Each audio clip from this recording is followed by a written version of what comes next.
teman-teman, kita gabung lagi. Ya, kiranya teman-teman yang lain tadi yang sudah bergabung bisa segera kembali. Ya. Karena kita akan segera mulai PA kita. Oke, puji Tuhan. Senang bisa gabung semuanya. Akhirnya, ya. Oke, kita akan doa sekali lagi ucapan syukur ya. Tuhan yang di surga, kami sungguh bersyukur, kami berdoa lagi karena kami sungguh mengucap syukur Engkau boleh kembalikan Jennifer dan juga Agus untuk boleh bersama-sama dengan kami untuk melakukan PA bareng. Tuhan kiranya Engkau berkati waktu ini, jam ini, supaya Tuhan berkarya dan Roh Kudus-Mu bekerja di dalam hati kami masing-masing. Terima kasih Tuhan, dalam nama Tuhan Yesus, Juru Selamat kami yang hidup, kami sungguh mengucap syukur. Amin. Amin. Oke.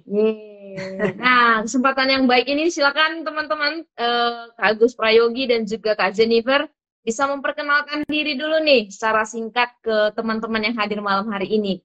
Bisa dimulai dari Kak Jennifer dulu. Oke, halo semuanya.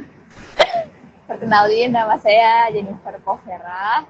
Saya aslinya dari Jakarta. Ini kebetulan lagi di kereta menuju Jakarta, makanya mungkin agak sedikit berisik ya suaranya. Jadi saya mohon maaf, agak goyang-goyang gitu. Dan saya pelayanan di Jogja. Jadi sebenarnya jurusan saya bukan teologi, tapi karena panggilan Tuhan akhirnya saya putuskan untuk pelayanan full time di Benih Yang Baik ini, yang akun yang saya pakai untuk live ini.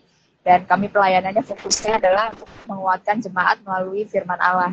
Jadi kami buat gerakan baca Alkitab, lalu juga adakan webinar-webinar semuanya untuk memperlengkapi jemaat. Jadi sekarang kesibukan saya ya setiap harinya posting di Instagram, gitu. Terus buat post-post yang Alkitabiah gitu. Itu Wow. aja sih. Iya. Puji Tuhan. Ya. Semoga pelayanannya terus diberkati Tuhan ya. Oke. Kak Yogi bisa lanjut perkenalannya. Iya, selamat malam semuanya Ibu Kak Yulia dan juga Kak Mei, juga Kak Jennifer, semua teman-teman yang nonton lewat Instagram. Ya, perkenalkan nama saya Agus Prayogi. Agus Prayogi biasanya kadang orang panggil Agus, kadang panggil Yogi, itu terserah sih mau panggil apa begitu. Sekarang saya ini melayani sebagai tenaga pelayan penuh waktu sebagai asisten gembala jemaat di Gereja Kristen Muria Indonesia Jakarta Pusat Cempaka Putih. Nah, jadi kesibukan sekarang fokus saya melayani khusus di bagian pemuda dan anak-anak gitu. Gitu. Wow. Awet muda kamu ya. Oke, ya teman-teman salam kenal ya sekali lagi untuk Kak Jennifer dan Kak Yogi. Kiranya teman-teman yang pengen kenalan lebih lagi nanti juga bisa. Silakan bisa DM atau bisa secara pribadi ngobrol setelah acara ini berlangsung. Nah, kita akan segera mulai dan kita sudah berdoa juga. Kita akan menggali Yohanes pasal 20 ayat 24 sampai 29. Namun sebelum kita lebih jauh ngobrol sama kedua guest kita akan sedikit overview dari Yohanes pasal 20 tentang penampakan diri Yesus. Nah, gimana nih Bu? Kalau kita tahu kan Yesus mati, tetapi pada hari yang ketiga kan dia bangkit, dan setelah dia bangkit dia menampakkan diri. Nah, apa pentingnya nih menampakkan diri, Yesus menampakkan diri ke murid-murid dan juga orang banyak, bukan hanya murid gitu ya, tapi juga orang banyak. Oh, penting sekali gitu ya, karena nanti seperti yang saudara nanti baca ya tentang kisah Thomas pun nggak percaya gitu ya, masih banyak murid-murid yang mungkin ragu-ragu seperti Thomas, dan penampakan diri Yesus kepada murid-murid dan orang banyak, saya kira sangat-sangat memberi dampak yang sangat positif gitu ya, sehingga banyak dari mereka menjadi percaya karena mereka melihat. Kalau mereka nggak melihat sendiri mungkin tidak percaya. Dan yang kedua jelas Tuhan Yesus masih perlu ketemu dengan murid-muridnya lagi, melihat betapa pentingnya hari-hari terakhir yang Yesus bisa sampaikan kepada mereka. Sangat berbeda antara Yesus sebelum mati dan sesudah bangkit ya. Karena Yesus semakin meneguhkan, tidak lagi mengajar seperti sebelumnya dan membuat mujizat. Mujizat masih terjadi ya, tetapi fokusnya adalah lebih bagaimana mempersiapkan murid-muridnya untuk mengutus Tuhan Yesus. Jadi penampakan, walaupun kata penampakan agak aneh ya. Iya, tiba-tiba muncul kayak apa gitu. Tapi kata yang dipakai memang menampakkan diri gitu. Dia bertemu dengan murid-murid dan juga orang banyak ya. Bahkan orang banyak di sini bukan cuma 100-200 ya. Kalau di tulisan Paulus itu dikatakan lebih dari 500 orang gitu ya. Jadi Yesus selama 40 hari setelah kebangkitannya dia menampakkan diri sebelum dia naik ke surga. Dan tadi Bu Yulia sudah menjelaskan, selain untuk kembali mengingatkan ya bagaimana dulu Yesus dinubuatkan, dan akhirnya benar ditunjukkan dia bangkit dan dia menampakkan diri, dan tadi juga mengajar supaya nanti bisa mengutus murid-murid untuk melanjutkan pelayanan ketika Yesus naik ke surga. Ya, ini momen-momen penting ya. Dan momen penting ini juga dicatat di semua Injil-Injil yang lain. Hampir semua Injil yang mencatat ya. Iya. Walaupun ada yang cuma sedikit, tapi semua Injil menyebutkan tentang penampakan Yesus. Ya, jadi 4 Injil dari Matius, Markus, Lukas, Yohanes mengisahkan tentang penampakan diri Yesus kepada seluruh murid-murid dan juga orang banyak ya. Tadi Ibu Yulia juga bilang sudah ada di beberapa Injil, walaupun nggak terlalu detail banget ya kayak Lukas atau Yohanes gitu, tetapi di Injil Markus dan Matius juga dijelaskan bahwa Yesus menampakkan diri ke murid-murid gitu, walaupun hanya 1-2 ayat yang dituliskan di situ. Tapi jelas semua penulis Injil sepakat bahwa Yesus memang menampakkan diri kepada murid dan orang banyak. Jadi dia bukan mati terus bangkit terus menghilang gitu ya, enggak. Kalau bangkit menghilang, orang-orang mungkin masih berpikir, itu kan mungkin buat apa cerita buatan dari murid-muridnya ya. Tapi ketika Yesus menampakkan diri, dilihat oleh banyak orang, tidak mungkin lagi orang akan menyangkal bahwa Yesus benar-benar sudah bangkit. Ya, dan ketika Yesus bangkit, dia menunjukkan dirinya bahwa dia memang benar-benar Allah yang mati dan juga bangkit pada hari ketiga. Dia menampakkan diri kepada banyak orang. Tadi yang minggu lalu kita bahas ya, salah satunya kebangkitan Yesus kepada Maria Magdalena. Dia menampakkan dirinya kepada murid-murid Yesus, dan ini bukan cuma sekali, tapi beberapa kali. Beberapa kali, bahkan juga kepada Thomas yang kita pelajari malam ini, dan juga kepada 2 murid ketika mereka jalan ke Emmaus yang tercatat di kitab Lukas. Nah, aku paling senang untuk cerita tentang 2 orang Emmaus gitu ya. Karena di situ dikatakan terbukalah mata mereka. Nah, itu aku rasanya sangat terenyuh gitu ya, sangat mengharukan karena akhirnya mereka melihat, walaupun sudah mungkin 1 jam berjalan dengan Tuhan Yesus, tidak sadar itu siapa Tuhan Yesus. Ya. Iya, cukup lama ya dari perjalanan Yerusalem sampai Emmaus itu memakan waktu yang cukup lama gitu. Setelah makan bersama baru, wow, mata mereka terbuka dan benar-benar mengetahui bahwa yang makan bersama dengan mereka adalah Yesus Kristus. Selain itu, kalau saya terkesan Bu, ketika kalau nanti dilihat di Yohanes 21 itu, murid-murid itu kan kembali tuh ingin nelayan lagi gitu, memancing ikan lagi gitu. Padahal Yesus sebelumnya sudah menampakkan diri beberapa kali gitu. Jadi ketika Yesus menampakkan diri ketiga kalinya kepada murid-murid saat itu, ya ingin menunjukkan bahwa, nah ini aku Yesus bangkit, dan tolong percaya dan juga tolong punya iman yang lebih lah gitu sebagai murid Yesus, supaya ya iman ini juga bisa membuat mereka nantinya siap untuk diutus. Ya, yang berkesan bagi aku dari penampakan Yesus tuh keraguan murid-murid gitu ya. Sudah melihat dengan mata kepala sendiri, sudah melihat mujizat, sudah melihat kematian Kristus, sudah melihat kebangkitan Yesus, sudah melihat penampakan Yesus. Tapi tetap saja gitu ya, kalau Kristus tidak terus-menerus dan Roh Kudus tidak terus-menerus menolong mereka untuk membuka mata mereka, mata rohani mereka, sulit bagi mereka untuk percaya, karena itu kejadian yang sangat luar biasa yang tidak pernah terjadi seumur-umur dunia ini gitu ya. Bagi aku itu sangat mengesankan. Ya, teman-teman juga kesan apa nih yang didapatkan ketika Yesus bangkit, Yesus menampakkan diri ke banyak orang? Apakah teman-teman juga terkesan ketika belajar tentang Yesus menampakkan diri? Silakan nanti juga dicatat di kolom komentar.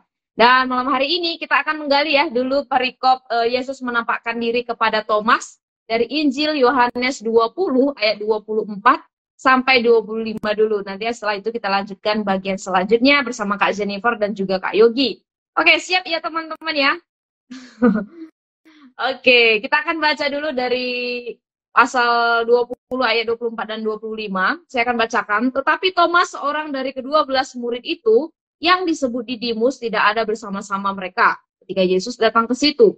Maka kata murid-murid yang lain itu kepadanya, kami telah melihat Tuhan. Tetapi Thomas berkata kepada mereka, sebelum aku melihat bekas paku pada tangannya, dan sebelum aku mencucukkan jariku ke dalam bekas paku itu, dan mencucukkan tanganku ke dalam lambungnya, sekali-kali aku tidak akan percaya. Nah, dua ayat ini yang akan kita gali pertama nih. Saya akan bertanya ke Yogi dulu nih. Apa judul perikop di Yohanes 20 ayat 24 sampai 29 ini dan siapa saja tokoh-tokoh yang disebutkan di dalam perikop ini? Puji Tuhan. Judul perikop ini dari dua seri Alkitab yang saya lihat yang kita gunakan sekarang, yaitu LAI TB 1 dan 2, itu nggak memiliki perubahan apa-apa dalam judul perikop, yaitu Yesus menampakkan diri kepada Thomas.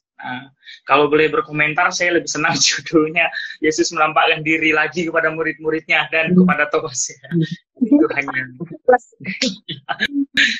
Ya, kalau disebut di tokoh-tokoh yang disebutkan di dalam Alkitab, di dalam nas yang kita baca ini, ada yang pertama pasti tokoh utama adalah Tuhan Yesus, dan yang kedua adalah Thomas dan murid-murid yang lain, sehingga disebutkan nama-nama mereka yang ada di situ. Begitu, Kak.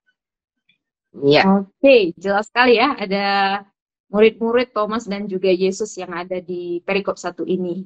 Nah, selain itu, Jennifer ya sekarang ya, di perikop ini kan kita akan melihat sedikit tentang Thomas, karena judulnya itu yang diberikan oleh Ella ya. Siapakah Thomas dan apa yang Anda, Kak Jennifer, ketahui tentang dia? Ya, kalau di teks dibilang Thomas adalah salah seorang dari 12 rasul ya. Dan dia dipanggil, disebut Didimus. Dan ada catatan kaki di TSI dibilang dalam bahasa Ibrani Thomas artinya anak kembar. Dalam bahasa Yunani Didimus juga berarti anak kembar. Itu di catatan kaki TSI. Dan Thomas muncul beberapa kali juga di Yohanes 11 ayat 16, lalu di Yohanes 14 ayat 5. Dan menariknya juga karena dia mengajukan pertanyaan penting itu di Yohanes 14 ayat 5 itu ya. Dan setelah itu Yesus bilang, akulah jalan dan kebenaran dan hidup. Jadi itu pertanyaan yang sangat kritis dan penting. Lalu kalau cari kata Thomas di aplikasi Alkitab juga, Thomas juga menerima baptisan Roh Kudus di Kisah Para Rasul 1 ayat 13. Itu yang lalu saya sempat baca juga di Alkipedia atau di situs Sabda ya, katanya Thomas, menurut tradisi Thomas mati martir di India. Jadi kalau misalnya bisa diringkas, pertama Thomas dipanggil di Matius 10 ayat 3, dipanggil oleh Yesus menjadi muridnya. Setelah itu dia terlihat khawatir. Dia ada di Yohanes 11 ayat 16. Saya lupa juga isinya apa. Boleh saya baca atau nggak usah ya, karena udah jauh dari konteksnya. Iya. Ini saja. Oke. Jadi setelah itu kita lihat di sini dia ragu-ragu tentang kebangkitan Yesus. Jadi itu Thomas. Iya. Oke. Detail sekali ya. Thank you untuk mengerjakan PR-nya. Teman-teman juga nanti bisa lihat referensi tentang Thomas di aplikasi Kamus Alkitab ya, yang disediakan oleh Yayasan Lembaga Sabda. Silakan bisa belajar tentang siapakah Thomas melalui aplikasi, sudah menyediakan semua. Nah, jadi kita sudah tahu ya beberapa hal detail tentang Thomas yang sudah disampaikan oleh Kak Jennifer. Nah, jadi kembali ke Yogi nih, disebutkan di ayat 24 kan Thomas tidak ada bersama-sama mereka ketika Yesus datang ke situ. Apa sebenarnya yang terjadi pada perikop sebelumnya sehingga Thomas tidak percaya? Iya, kalau kita melihat peristiwa yang terjadi di dalam kisah ini, Thomas nggak bersama-sama dengan muridnya, dan apa yang terjadi sebelumnya adalah Tuhan Yesus pertama-tama menjumpai Maria Magdalena. Lalu kemudian Tuhan Yesus menjumpai murid-muridnya yang berkumpul dalam suatu ruangan yang terkunci, dan karena mereka takut sama orang-orang Yahudi, dan itu adalah hari pertama minggu itu. Lalu kemudian Tuhan Yesus menampakkan diri kepada murid-murid yang di situ, terkecuali Thomas, karena Thomas tidak bersama-sama dengan murid-murid yang ada di situ. Nah, saya mau melihat dari sisi kewajaran, karena hari pertama dalam tradisi orang Yahudi adalah hari untuk memulai waktu dan aktivitas yang baru. Jadi ada beberapa kemungkinan, mungkin Thomas ini sedang keluar, Thomas ini sedang bekerja, atau Thomas ini sedang melakukan sesuatu yang kita nggak tahu apa yang sedang dia kerjakan, begitu. Sedang keluar itu dari sisi sesuatu yang wajar. Tapi kalau misalnya kita mau melihat dari sisi rohani, Tuhan Yesus ini ingin memakai Thomas yang berkarakter, menurut saya karakter Thomas ini empirik banget gitu, menjadi saksi bagi kita bahwa Tuhan pun mengasihi model orang yang percayanya seperti Thomas itu, begitu. Ya. Begitu, Ya. Bu. Sangat mengesankan sekali ya. Saya Iya. kira kita masing-masing pasti bisa mengidentifikasikan diri dengan Thomas. Ya, betul. Dulu kalau orang tua saya bilang sedikit ragu, memang kau si Thomas. Iya, mungkin kecenderungan juga kadang manusia bisa tuh disebut sebagai Thomas atau si peragu. Nah, jadi jelas ya, Thomas tidak ada bersama dengan mereka karena sebelumnya Thomas tidak hadir di perkumpulan yang di parikop sebelumnya. Oke, kembali ke Kak Jennifer nih. Setelah itu, apakah bukti yang dituntut Thomas itu masuk akal di dalam ayat 25? Silakan. Ya, menurut saya sih masuk akal ya. Lebih tepatnya katanya manusiawi gitu. Karena dia baru saja lihat dengan matanya sendiri Tuhan Yesus disalibkan, mati, dikuburkan. Lalu tiba-tiba dia dengar dari teman-temannya kalau Tuhan Yesus menampakkan diri, dan bukan hanya menampakkan diri, dia juga menunjukkan bekas lukanya. Kalau kita lihat di perikop di Lukas kan, dia menunjukkan bekas lukanya. Jadi itu sesuatu yang di luar akal manusia, nggak masuk di logika manusia gitu. Jadi kalau pertanyaannya apakah bukti yang dituntut Thomas masuk akal, ya menurut saya sih sangat masuk akal dan manusiawi sih. Ya, betul. Apa yang dituntut Thomas itu sebenarnya adalah sesuatu yang wajar ya. Karena kalau memang orang mati bisa hidup, dan ketika Yesus disalibkan, dia punya luka-luka, kemungkinan besar lukanya pasti masih ada di situ. Cuman aku pernah sih dulu ya ikut mikir juga gitu. Kenapa Thomas meminta tanda fisik? Kalau tanda fisik itu, maksudnya ketika kita dibangkitkan, apakah tanda fisik itu masih akan ada gitu ya? Ini kalau dihubung-hubungkan jauh ke depan gitu ya. Kenapa harusnya kan Tuhan Yesus bangkit dengan tubuh yang sempurna gitu ya. Kenapa kok masih ada tanda-tanda itu? Itu pasti sesuatu yang spesial gitu ya. Memang menjadi tanda Kristus membuktikan kepada para muridnya bahwa dialah Yesus yang sudah disalibkan. Ya.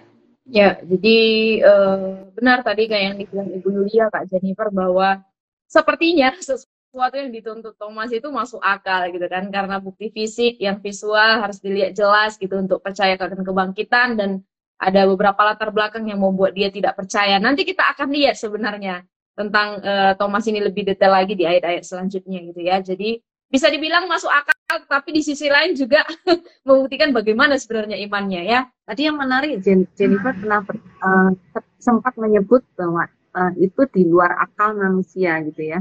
Tapi ada beda antara irasional, artinya tidak sesuai dengan akal, atau di luar akal. Ya, suprarasional atau Supranatural. Iya, supranatural. Jadi menurut aku yang terjadi adalah kalau itu sesuatu yang tidak wajar gitu, tetapi ini sesuatu yang bisa dibuktikan gitu. Artinya ini tidak bisa diukur dengan akal gitu, tetapi ini adalah sesuatu yang supranatural yang tidak mungkin bisa dibuktikan dengan akal gitu ya. Tetapi Kristus yang saya sangat berkesan tuh Tuhan nggak marah gitu ya.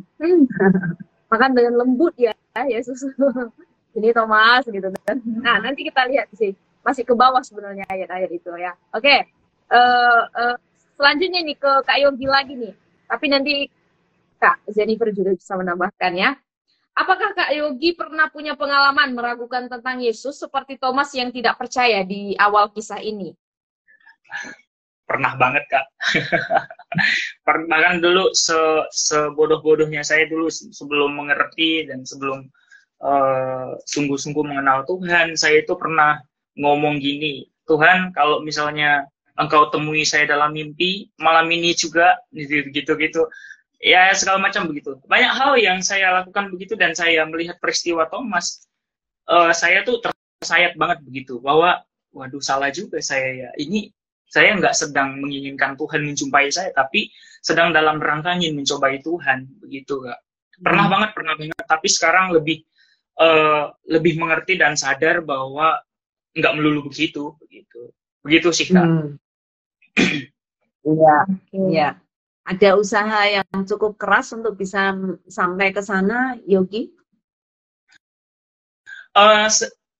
Sebenarnya untuk usaha yang keras sih enggak sih Bu, hanya mengikuti bagaimana sampai dari dahulu kehidupan saya yang dulu, lalu kemudian diproses oleh Tuhan, saya tuh selalu memperoleh surprise-surprise yang saya nggak pernah kira dan nggak pernah masuk di akal pikiran saya, itu yang membuat saya bahwa saya udah lihat sebenarnya, begitu. Saya udah lihat sebenarnya karya Tuhan ini, hanya saya aja yang perlu sadari, begitu. Ya, Yesus, Allah tidak pernah putus asa dengan kita ya. Dia selalu akan mendampingi gitu. Di tengah keraguan kita pun Allah selalu ada di sana. Oke, bagaimana dengan pengalaman Kak Jennifer? Sorry tadi agak putus-putus, jadi saya nggak bisa dengar penuh. Tadi pertanyaannya bagaimana? Iya. Apakah Kak Jennifer juga pernah punya pengalaman meragukan tentang Yesus seperti Thomas yang tidak percaya di awal kisah ini? Kalau saya karena lahir dari keluarga Kristen ya, kebanyakan orang yang lahir dari keluarga Kristen tidak pernah mempertanyakan, kayak ditelan aja gitu. Oh, oke, Yesus mati, Yesus bangkit, itu kayak sesuatu yang kita udah tahu dari kecil gitu. Itu sebuah fakta yang tidak pernah dipertanyakan. Tapi walaupun saya tahu secara logika, tapi setelah dalam proses hidup saya sadar bahwa ternyata waktu itu saya belum benar-benar percaya sebenarnya, percaya akan kebangkitan Yesus. Karena kalau saya percaya, hidup saya akan jauh berbeda gitu. Jadi sampai pada satu titik di mana saya tahu kalau ternyata saya tidak percaya dengan Tuhan, tidak percaya dengan kebangkitan Yesus. Semuanya itu hanya agama buat saya, hanya ritual agamawi, gitu ya, religius gitu kan. Lalu akhirnya ketika dalam fase itulah saya sadar hal itu, dan tiba-tiba ketika dengar berita Injil di titik terendah itu, saya seperti dengar itu pertama kalinya, padahal saya udah dengar tuh beribuan kali ya tentang kebangkitan Yesus. Tapi di saat itu kayak satu mata saya terbuka gitu ketika saya dengar itu, dan ternyata benar Tuhan mati untuk saya dan Tuhan bangkit untuk saya. Jadi sekarang saya punya tujuan untuk hidup ini, saya punya pengharapan, saya punya harapan sih, itu kata yang paling tepat, punya harapan untuk hidup ini gitu. Jadi setelah melalui itu semua, akhirnya saya mulai diproses oleh Tuhan, dan pada akhirnya sampai benar-benar mengalami kelahiran baru dan semuanya itu. Jadi ya, puji Tuhan, jadi itu pengalaman saya, dan belum pernah meragukan, tapi ya sebenarnya tidak percaya juga gitu. Betul.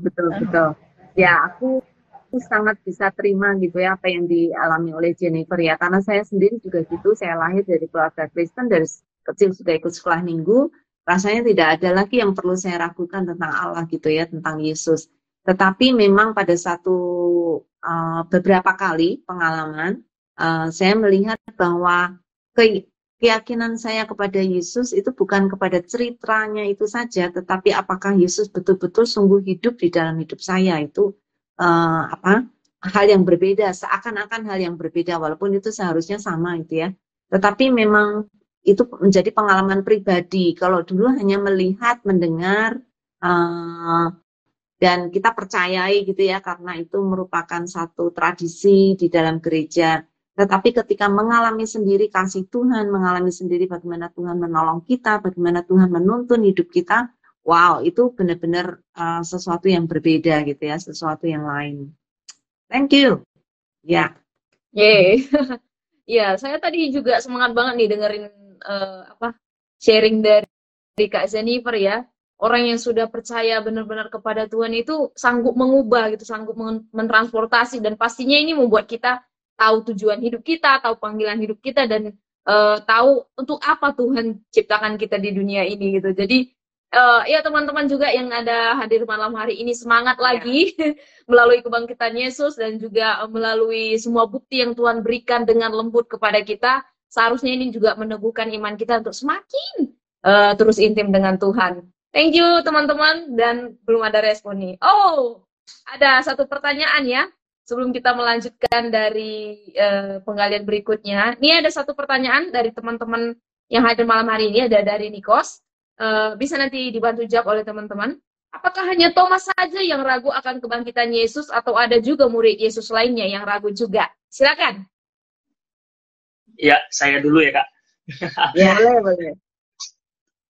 Thomas itu yang kelihatan. Nah, gitu.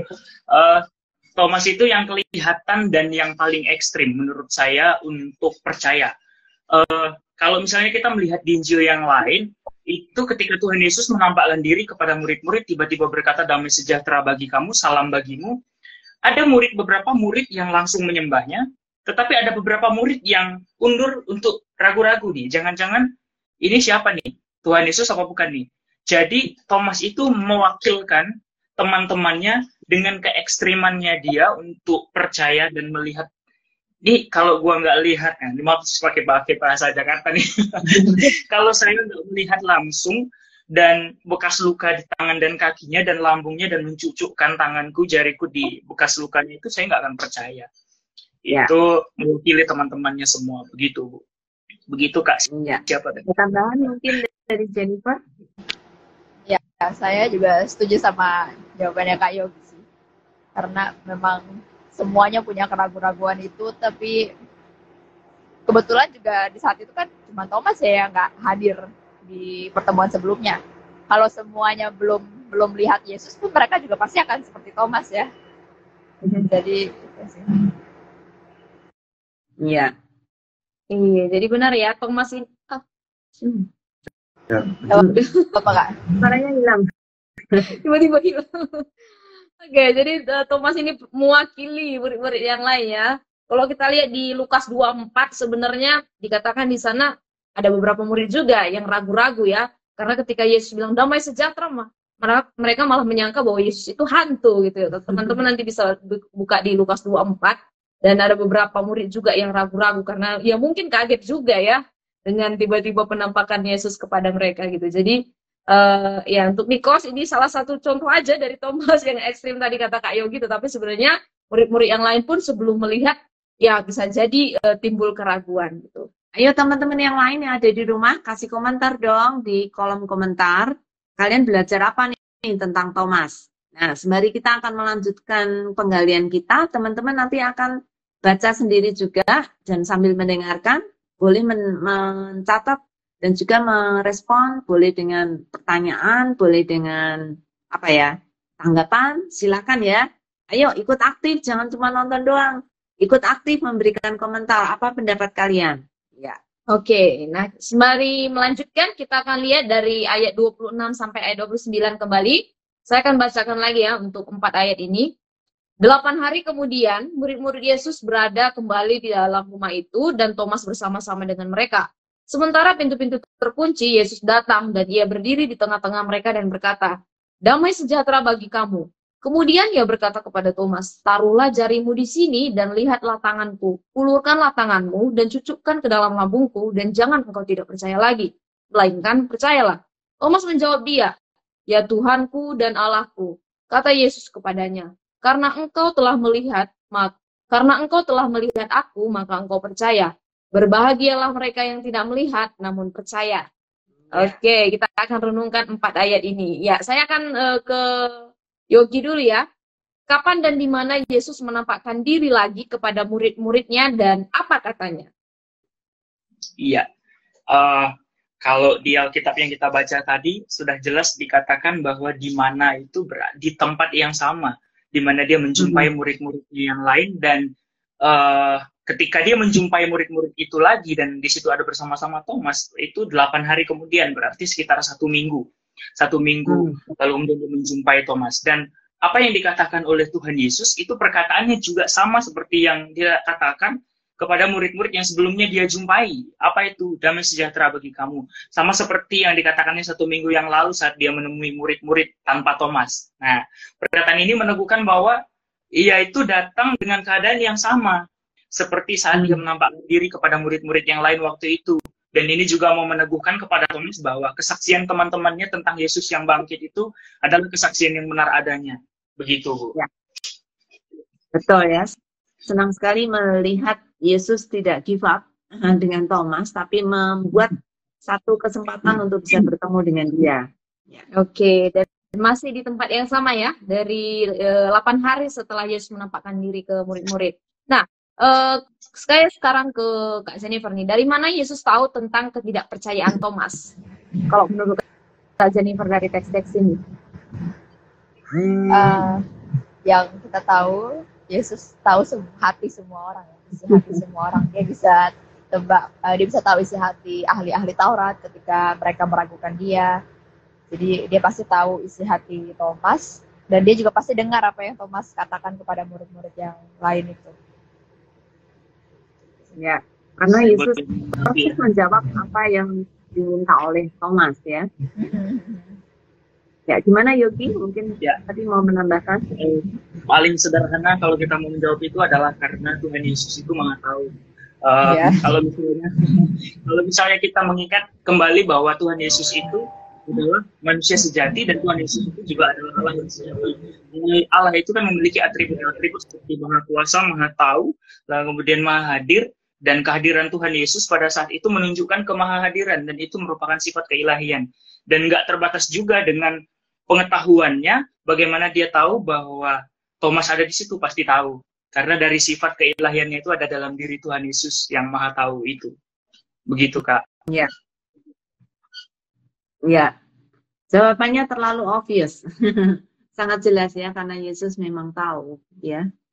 Oke, jadi Yesus adalah Allah yang Maha Tahu ya, bahkan sampai ketidakpercayaan Thomas pun diketahui dengan oleh Yesus ya, dan Yesus memberikan buktinya. Nah, dan buktinya adalah Yesus menunjukkan tangannya dan lambungnya serta menyuruh Thomas menaruh jarinya di situ di ayat 27.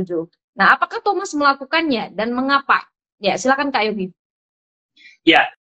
Kalau dalam nas ini yang kita baca itu nggak tertulis sih Thomas itu melakukan dan mencucukkan jarinya seperti yang dia minta pada waktu itu. Tapi dia langsung menjawab, ya Tuhanku dan Allahku. Nah, menurut saya bagi Thomas kehadiran Kristus Yesus yang bangkit itu secara fisik sudah cukup untuk membuat Thomas itu menjadi percaya. Itulah mengapa Tuhan Yesus itu menunjukkan bekas-bekas luka, bekas-bekas paku, bekas-bekas tombak yang ada di tubuhnya, itu adalah bukti fisik. Thomas itu seperti yang di karakter Thomas itu yang empiristik banget, itu memerlukan sekali bukti indrawi yang dia perlu lihat, dan menurut saya bukti fisik kehadiran Tuhan Yesus itu sudah cukup membuat Thomas itu menjadi percaya, dan menusukkan itu menurut saya nggak dilakukan sama dia sih. Oke, jadi tidak dilakukan ya, dia sendiri minta, tetapi ketika diminta oleh Yesus dia nggak lakukan. Langsung bungkam. Iya. Sama kayak kita nih. Terlalu persis mirip ini dengan kita kadang-kadang. Mungkin karena kita malu hati ya. Minta bukti ternyata Tuhan sudah kasih, kita malu gitu. Aduh, betapa bodohnya kita gitu ya. Iya, jadi benar sekali ya bahwa Yesus benar-benar menunjukkan dirinya kepada Thomas, dan akhirnya Thomas menyadari ya. Mungkin yang tadinya tidak percaya jadi merasa, selain tadi Bu Yuli bilang malu ya, jadi kayaknya ketidakpercayaanku ini memalukan gitu. Karena akhirnya Yesus bisa benar-benar hadir, dan dengan lembut Yesus bilang, sini Thomas, ini loh tangan yang dicucukkan itu, silakan. Tapi Thomas nggak lakukan gitu. Nah, sebaliknya Thomas justru menjawab, ya Tuhanku, tadi udah di-spill sedikit ya, ya Tuhanku dan Allahku. Apa maksudnya nih menurut Kak Jennifer? Ya, itu respon yang luar biasa ya. Jadi Thomas bilang dia akan percaya ketika dia lihat dia terus cucukkan jarinya di luka Yesus. Tapi ketika Yesus menampakkan diri, dia lihat langsung Yesus, dan dia seketika itu juga respon pertama dia adalah mengaku Yesus sebagai Tuhan dan Allahnya ya. Dan kalau di bahasa Indonesia kan Tuhan dan Allah, tapi kalau bahasa Inggris itu Lord dan God ya. Setahu saya, lalu di TSI tulis penguasaku dan Allahku. Jadi Tuhan dan Allah kan itu tidak mengindikasikan adanya perbedaan, tapi sebenarnya ketika dia bilang Tuhan itu maksudnya adalah Tuhan.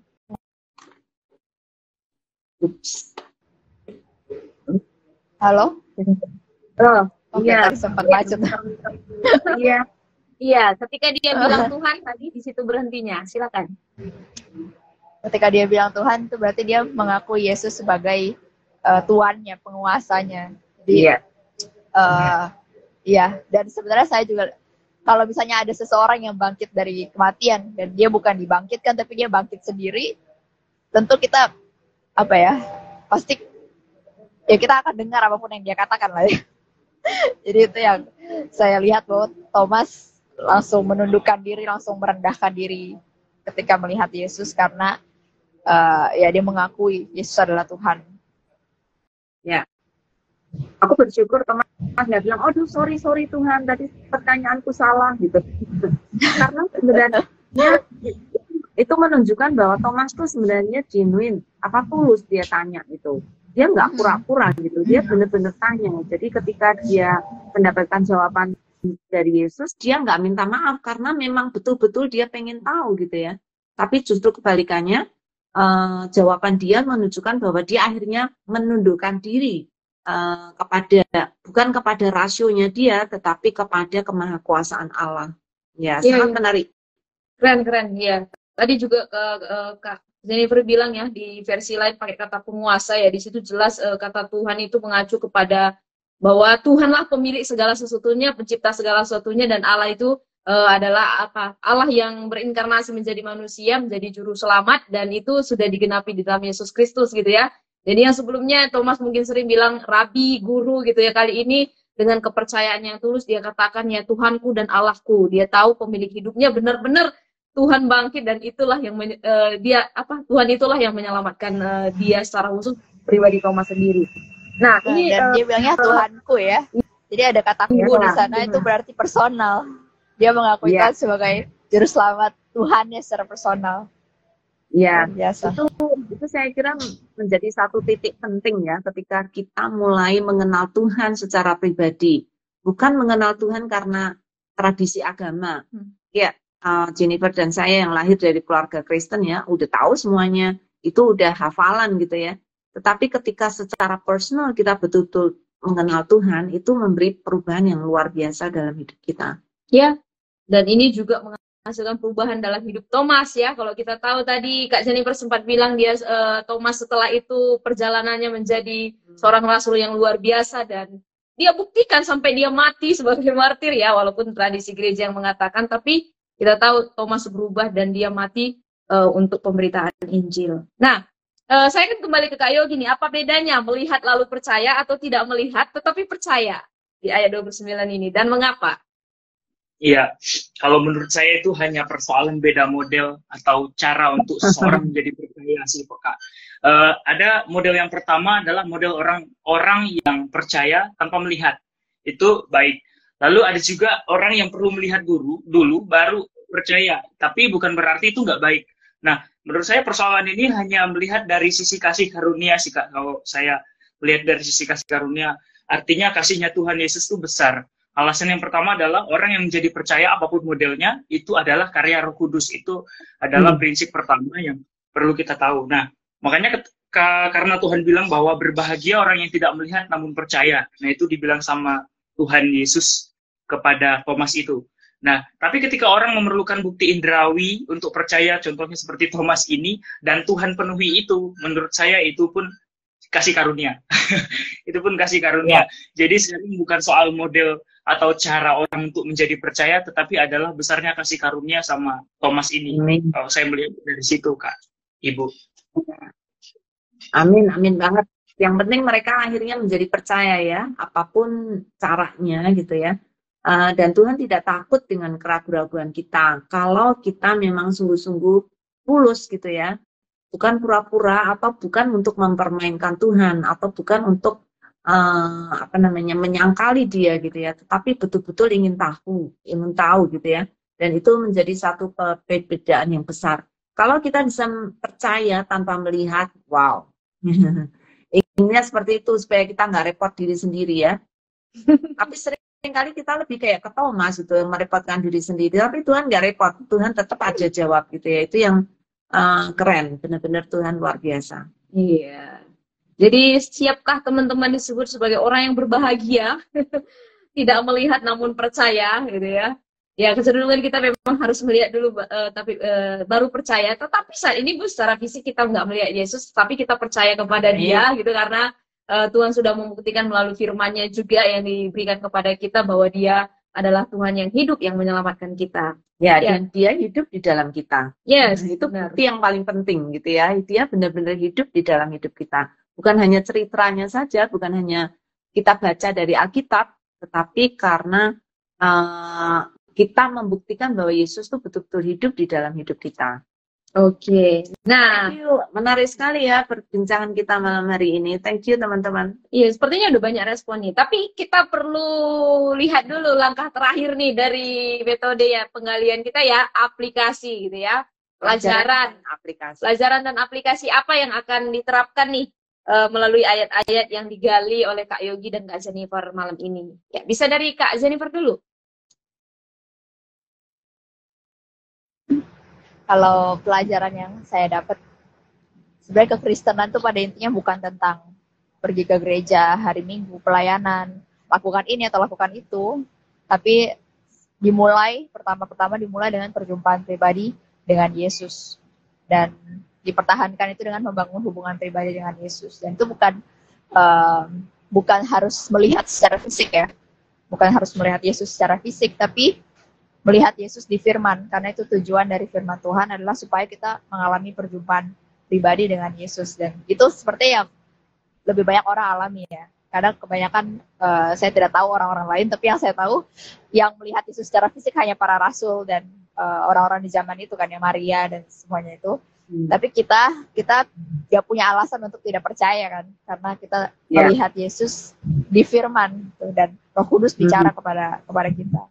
Jadi itu pelajaran yang saya dapat, dan juga pelajaran hal lain yang saya dapat adalah tentang kasihnya Yesus, tentang gimana Yesus hal pertama yang dilakukan setelah dia bangkit dari kematian adalah dia datangin semua murid-muridnya, orang-orang yang meninggalkan dia dalam masa kesesakan dia gitu, orang-orang yang menyangkal dia, yang kabur entah kemana di saat dia paling butuh mereka. Tapi ketika Yesus bangkit dari kematian, yang pertama ia lakukan adalah mengejar orang-orang itu, bahkan sampai ke Emmaus yang jauh gitu kan. Yesus tetap, bahkan hanya kepada satu orang, Thomas, yang nggak hadir, yang kebetulan nggak hadir, tapi Yesus tetap make time untuk semua itu. Dia nggak datang dengan penghukuman ya, atau penghakiman, tapi ketika datang pun dia bahkan bilang damai sejahtera bagi kamu. Jadi itu luar biasa banget sih. Ketika saya renungkan, itu yang saya dapatkan tentang kasih Yesus, dan kasih itu juga berlaku buat kita sekarang. Karena apapun dosa yang pernah kita buat, seberapa jauh pun kita lari dari Tuhan, tapi gak ada yang bisa memisahkan kita dari kasih Tuhan. Dia akan kejar kita kemanapun kita pergi. Itu luar biasa banget. Lalu aplikasinya sebenarnya balik ke hal dasar ya, karena yang tadi saya bilang, kalau kita untuk beriman, kita tidak perlu harus lihat Yesus secara fisik, tapi kita bisa lihat Yesus di firman. Dan ada juga firman yang, saya teringat firman yang bilang, mendekatlah kepada Allah, maka Ia akan mendekat kepadamu. Carilah Allah, carilah dahulu kerajaan Allah. Jadi aplikasi yang bagi saya adalah, saya mau berjumpa dengan Yesus di firman. Di firman saya mau punya perjumpaan pribadi dengan Yesus, sampai saya bisa bilang seperti Thomas, ya Tuhanku dan Allahku, dan serahkan hidup saya benar-benar buat Yesus, mati buat diri saya, menyangkal diri, memikul salib dan mengikut Tuhan. Sorry tadi agak nge-lag ya. Tapi koneksinya. Suaranya oke. Oh iya. Oke, siap. Thank you. Udah Kak, itu aja. Oke. Nah, gimana dengan Kak Yogi nih pelajaran aplikasinya? Kalau saya sih Kak, semakin diteguhkan dengan pemberitaan Injil Yohanes ini, apalagi melalui peristiwa Thomas ini. Yang kedua, saya akan sangat bersyukur terlepas dari model dan cara saya percaya Tuhan, kasihnya Tuhan itu terlebih besar daripada itu gitu. Saya akan semakin hari semakin berbahagia karena meskipun saya nggak pernah melihat Tuhan, tapi saya bisa tetap percaya itu adalah surprise yang Tuhan kerjakan untuk hidup saya gitu. Kemudian karena puji Tuhan saya diberikan kesempatan untuk untuk share ini. Jadi saya tuh semakin termotivasi begitu untuk belajar dan mengenal dari sisi-sisi yang nggak pernah saya pikirkan. Ternyata sisi Thomas ini menjadikan saya semakin termotivasi untuk mengenal Tuhan Yesus itu lebih lagi, begitu Kak. Nah kemudian menghidupi pengakuan ini yang akan saya terapkan dalam kehidupan saya, seperti Thomas yang berkata ya Tuhanku dan Allahku, lalu kemudian dia menghidupi itu sebagai seorang rasul yang pergi jauh, menginjil banyak orang dan mati sebagai seorang martir. Itu dia menghidupi pengakuannya sebagai orang percaya, gitu. Dan yang terakhir, kalau sedang susah, sedih, gundah gulana atau segala sesuatu yang nggak mudah saya alami, saya akan nyari Tuhan Yesus, karena pasti dia akan berkata damai sejahtera bagi kamu dan itu pasti ampuh. Itu obatnya bagi saya, Kak. Iya. Begitu. Ya.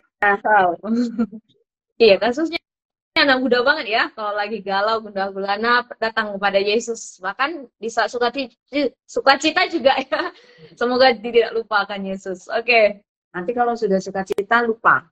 Udah biasa Kalau sedih datang. ya. Sukacita atau senang dua-duanya kita datang kepada Yesus. Iya. Nah, ada beberapa respon teman-teman bisa dijawab juga. Ini ada beberapa pertanyaan dari teman-teman Sahabat Sabda. Silakan Kak Jennifer dan Kak Yogi bisa menjawab.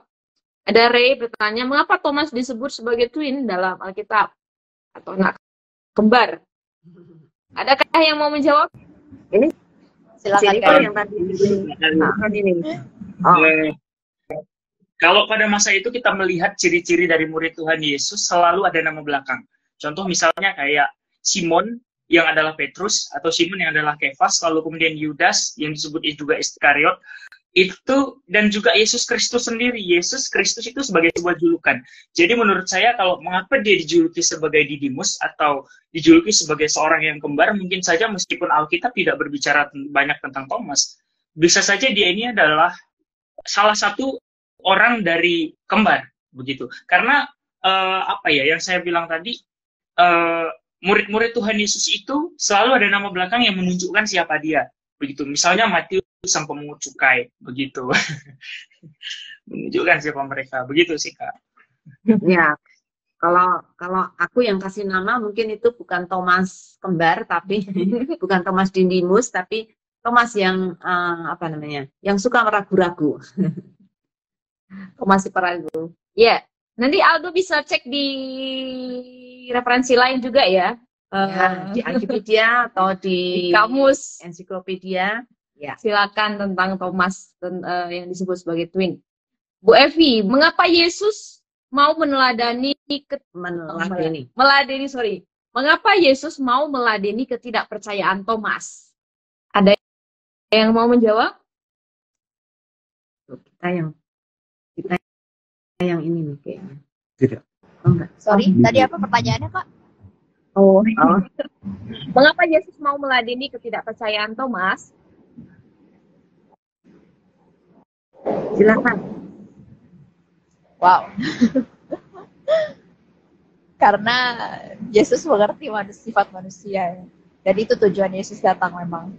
Karena kita iman yang kita punya itu ada sebenarnya kasih karunia juga. Karena kalau tanpa intervensi dari Tuhan, kita tidak mungkin bisa percaya pada Tuhan kan. Jadi selalu yang memulai semuanya adalah Tuhan. Jadi kenapa Yesus meladeni Thomas? Karena Yesus mengasihi Thomas, Yesus mengasihi kita. Ya. Itu jawaban. Oke. Dasarnya kasih. Ya, jelas banget. Nah, ada tanggapan dari Bu Lina, kesan untuk kebangkitan Yesus, Tuhan kita tidak mati, tetapi dia hidup dan menyertai kita selalu. Dia menjadi jawaban dan harapan kita. Dan sekaligus ada pertanyaan nih dari akun Yoward. Apakah makna kata berbahagia seperti yang dikatakan Yesus kepada para murid? Silakan, Kak Yogi atau Kak Jennifer. Kak Jennifer kali. Itu teman saya. Kak Yogi silakan. Itu teman saya yang nanya. Iya, kata berbahagia ini seringkali di dalam bahasa Inggris lebih disebut blessed ya, atau diberkati. Iya, Mungkin di lebih cocok kalau diberkati ya. versi Jadi ayat itu diberkati. iya, harusnya lebih diterjemahkan diberkati. Diberkatilah orang yang walaupun tidak melihat tapi dia percaya. Ya diberkati karena dia nggak usah susah-susah gitu ya. Repot-repot amat gitu ya, percaya yang apa namanya, kalau hati kita sudah ada di dalam Kristus, sudah kita mengandalkan Tuhan, dan kita, kalau orang Jawa bilang pasrah bongkotan, artinya kita benar-benar memberikan seluruhnya kepada Dia, dan tidak lagi perlu meragukan Dia, supaya hidup kita jadi apa, nggak dipersulit oleh diri sendiri gitu ya. Jadi ya berbahagialah orang yang, atau diberkatilah orang yang percaya, karena kita jadi lancar melayani Tuhan tanpa diganggu oleh kebiasaan kita. Gitu ya. Oke, nah kiranya bisa menjawab pertanyaan dari Kak Yowat. Terus ada tanggapan juga dari Kak Puspita. Ucapan Thomas di ayat 28 menunjukkan bahwa Thomas mengakui Yesus sebagai Tuhan dan Allahnya.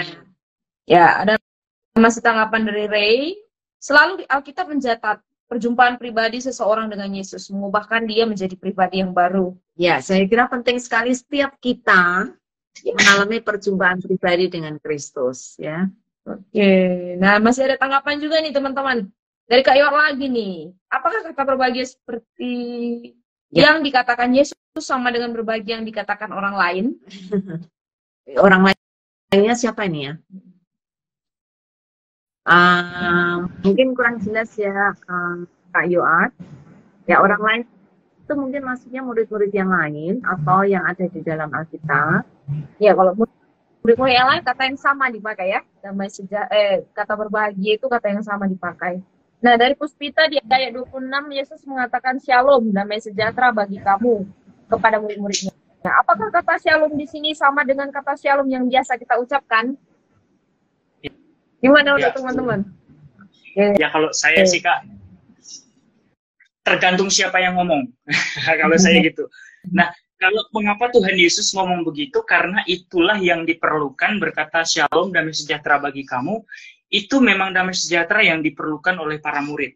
Karena apa yang dialami mereka, mereka sedang digonjang-ganjing, mereka sedang mengalami turbulensi iman mereka, juga hal-hal yang mereka alami beberapa waktu yang lalu tentang kematian Tuhan Yesus, kesedihan, kekecewaan, kemarahan, hal-hal itu yang mungkin mereka alami, itu yang membuat mereka nggak menjadi damai sejahtera. Sehingga ketika Tuhan Yesus hadir di tengah-tengah mereka, itu menjadi jawaban. Dan Tuhan Yesus bilang damai sejahtera bagi kamu. Kalau kita lihat di nas yang kita baca di atasnya, itu mengatakan dan terimalah Roh Kudus. Roh Kudus itu apa? Roh Kudus itu yang menolong kita untuk menjadi damai sejahtera. Makanya saya bilang bahwa tergantung siapa yang ngomong. Kalau yang ngomong kita biasanya orang-orang Indonesia terkadang suka latah, shalom, shalom, shalom begitu. Kalau Tuhan Yesus, pasti berbeda.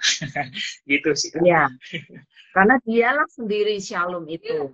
Dia yang membawa berkat, dia yang membawa damai. Karena dia adalah damai itu sendiri. Raja damai. Ya. Oke. Dan ada beberapa tanggapan lain nih sebelum kita menutup ya dari Kak Iwar lagi. Menurut saya pribadi, pembelajaran yang saya dapatkan dari firman Tuhan saat ini, bahwasanya kekristenan itu bukan tentang panca indera, perasaan, ataupun tentang logika, melainkan karena percaya. Ya, Kak Iwar lagi. Kak Iwar sangat aktif ya malam ini.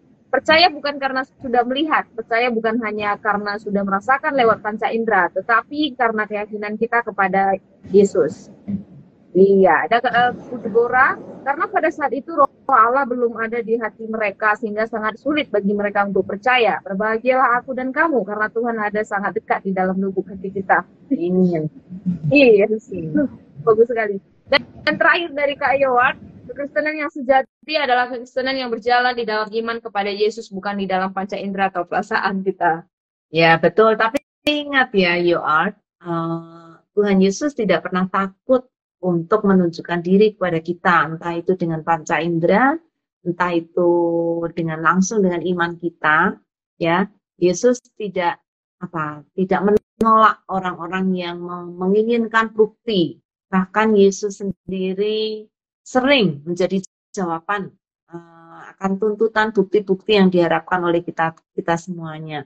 Asal kita sungguh meminta itu dengan tulus, bukan untuk mempermainkan Allah, bukan untuk mengecilkan Allah gitu ya. Kalau kita sungguh-sungguh punya hati yang menyembah pada Dia, kita punya hati yang sungguh-sungguh ingin Allah berbicara secara pribadi pada kita, saya yakin Yesus tidak pernah menolak sekalipun kita meminta tanda, meminta bukti gitu ya. Yang jelas tujuannya untuk apa gitu. Kalau tujuannya hanya untuk memuaskan diri sendiri dan membuat kita bangga, wow, Tuhan menjawab aku, mungkin itu bukan motivasi yang baik ya. Tetapi sungguh-sungguh karena saudara ingin berjumpa dengan Yesus secara pribadi, saya yakin Tuhan selalu menjawab kerinduan kita. Ya, oke. Masih ada tanggapan? Ya, sudah selesai nih tanggapan dari sahabat Sabda dan waktu juga sudah sangat mepet karena tadi kita juga sempat ulang. Iya, oke. Terima kasih banyak untuk Kak Jennifer, Kak Yogi. Kiranya tidak berhenti sampai di sini, tapi terus ber-PA secara pribadi karena tadi ya kita bisa berjumpa dengan Tuhan melalui firman-Nya dan salah satunya adalah menggali Alkitab atau mendalami firman-Nya. Ya bersyukur juga, saya juga tentu sangat diberkati hari ini dengan cerita dan juga bagaimana Yesus menampakkan diri ke murid-murid dan juga Thomas. Judulnya tadi kalau bisa dikoreksi ya, murid-murid dan Thomas gitu. Dimana yang pertama yang saya lihat di sini sosok Tuhan Yesus yang sangat mengenal setiap isi hati setiap murid-muridnya, bahkan saat itu Thomas harus secara pribadi ditemui. Dan yang kedua, Tuhan beri kesempatan kepada Thomas untuk percaya, yaitu melihat dengan bukti ya. Dan di sini Thomas akhirnya menjadi percaya dan ada perubahan yang terjadi dalam hidupnya. Dan Thomas juga semakin peka kan kurangnya setelah ini ya. Jadi saya bersyukur banget karena melalui Thomas ini diingatkan saya sendiri pribadi sering sekali peragu gitu ya, kayak Thomas dan harus melihat bukti dulu, tetapi harusnya juga ketika sudah berjumpa dengan Tuhan untuk terus selalu bertumbuh di dalam Tuhan. Itu senang banget bisa PA dengan teman-teman malam hari ini dan kiranya teman-teman lain juga bisa diberkati. Ya, saya sangat berkesan dengan apa yang tadi dikatakan Yogi, bahwa hal yang sangat manusiawi untuk mempertanyakan tentang Tuhan gitu ya, seperti pengalaman dari Yogi sendiri. Tetapi Tuhan tidak pernah, kalau kita terus mengandalkan Tuhan, Tuhan tidak akan pernah meninggalkan kita. Dan tadi yang Yogi lihat belajar dari Thomas tentang komitmen Thomas untuk menjalankan apa yang diakuinya, itu bagi aku juga sangat berkesan gitu ya. Dan yang aku lihat dari Jennifer punya pengalaman pribadi kasih Tuhan, terlihat sekali gitu ya dari cara Jennifer menjawab apa yang tadi kita diskusikan bersama, bahwa kasih Tuhan sungguh sangat menonjol, termasuk kasih Tuhan kepada orang yang seperti Thomas gitu ya, mungkin bagi kita menjengkelkan. Tetapi Tuhan tidak pernah menolak siapapun yang mencari Dia dengan sungguh-sungguh. Kasihnya sungguh luar biasa. Ya, thank you banyak teman-teman untuk pelajaran-pelajaran yang sudah dibagikan untuk kita semuanya. Ya, sekaligus penutup lagi dari Kak Iwa nih. Hehe, terima kasih saudara-saudariku. Saya sangat terberkati lewat sharing firman Tuhan malam hari ini. Tuhan berkati. Sekali Kak ya, satu waktu bisa jadi guest kita selanjutnya. Betul. Dan kita akan tutup hari ini di dalam doa. Saya minta Kak Yogi bisa menutup dalam doa, Kak. Oke, mari kita berdoa. Tuhan Yesus, kami bersyukur karena malam hari ini kami boleh belajar bersama-sama tentang Thomas. Bapa, biarlah kiranya iman kami diteguhkan, biarlah kiranya kami menjadi orang-orang yang berbahagia, meskipun kami tidak melihat, namun percaya. Tuhan, kuatkanlah, teguhkanlah iman kami. Kami bersyukur perjumpaan dengan Ibu Yulia, perjumpaan dengan Kak Roma, perjumpaan dengan Kak Ray, dan juga Kak Jennifer yang sudah berbagi pada malam hari ini. Biarlah kiranya itu menjadi berkat untuk kami dan menjadi rema dalam hidup kami untuk lebih lagi semakin mengenal Tuhan. Berkati Sabda, kiranya menjadi wadah untuk kami terus bisa mengenal Tuhan dan memberkati banyak orang. Terima kasih Bapak, kami berserah penuh ke dalam tangan Tuhan. Aktivitas kami selanjutnya Tuhan berkati dan Tuhan sertai. Dalam nama Tuhan Yesus kami sudah berdoa dan bersyukur. Haleluya. Amin. Amin. Thank you banyak. Minggu depan kita tidak akan bertemu dalam PA online karena ditentukan dulu untuk PA-nya, tapi pribadi tetap harus PA ya. Dan tanggal 1 Mei juga kita diteduhkan dulu karena hari libur ya Bu ya. Ya, selain hari libur ada acara roadshow Sabda yang memakan waktu 1 hari penuh gitu ya. Jadi kita akan libur untuk tanggal 1, tapi kita akan bersama-sama lagi untuk minggu berikutnya. Iya, jadi pastikan teman-teman hadir tanggal 8 Mei ya. Walau kita tidak bertemu beberapa waktu, tapi silakan teman-teman terus menginformasikan tentang PA online bareng ini ke teman yang lain dan hadir pada tanggal 8 Mei. Dan kita akan membahas tentang amanat agung ya. Setelah Yesus menampakkan diri, dia memberikan amanat agung dari Matius. Dan sampai bertemu 2 minggu setelah ini.